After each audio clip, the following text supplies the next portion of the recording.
Последние новости из Туркменистана.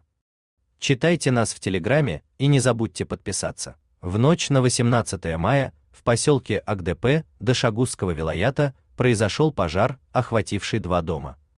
После ливневых дождей в поселке долго не было электричества, а затем напряжение стало скакать. В какой-то момент в одном из домов не выдержал и загорелся стабилизатор напряжения. Пламя перекинулось на гараж и затем на соседний дом. Ситуацию усугубил сильный ветер, из-за которого огонь распространился моментально. На место прибыли все 3 пожарные машины, имеющиеся в АГДП. Сначала приехала одна, затем ей на помощь подоспели 2 другие. Но ни в одной машине не было воды. Пожар своими силами пытались потушить соседи. Они ведрами таскали воду из арыков.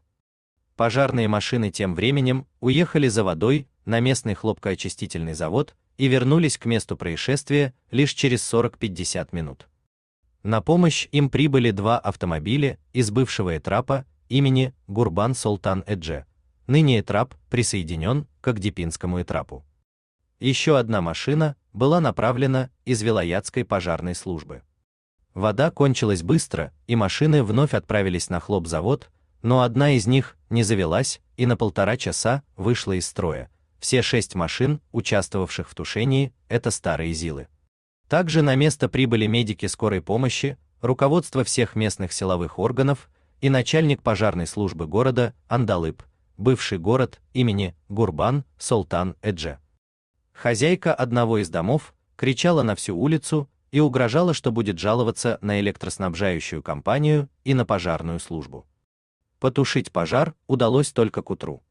Вместо того, чтобы оцепить место происшествия и обезопасить очевидцев, пожарные были вынуждены привлечь соседей и зевак к тушению. Они сами просили людей тянуть шланги и даже заходить в задымленные здания. Никакая профессиональная техника тушения не применялась. Огнеборцы просто заливали водой все подряд. На них были каски, но не было масок. Оба здания значительно пострадали, однако жить в них можно. В том и другом доме сгорели крыши, в одном уничтожены 2 комнаты, в другом 3. Хозяевам придется сильно потратиться на ремонт. Пожарная служба в Туркменистане приписана к МВД, а спасательными работами занимаются солдаты-срочники из Главного управления гражданской обороны и спасательных работ Министерства обороны. Отдельного ведомства, которое бы профессионально занималось только ликвидацией чрезвычайных ситуаций, в Туркменистане нет.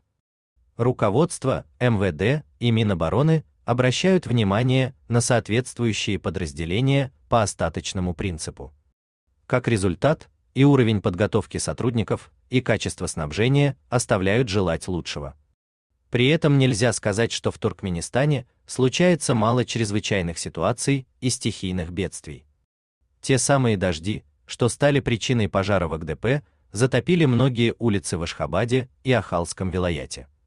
Официальные СМИ замалчивают проблему точно так же, как и разрушительный ураган в Лебабском и Марийском вилаятах в 2020 году. Складывается впечатление, что властям бывает важнее скрыть бедствие, нежели ликвидировать его последствия и помочь пострадавшим. Помощь нередко оказывается при условии, что информация о произошедшем не будет распространяться. У вас имеется интересная новость, и вы хотите ею поделиться? Пишите нам в секретном чате Телеграма. Мы никогда не раскрываем свои источники и гарантируем полную анонимность.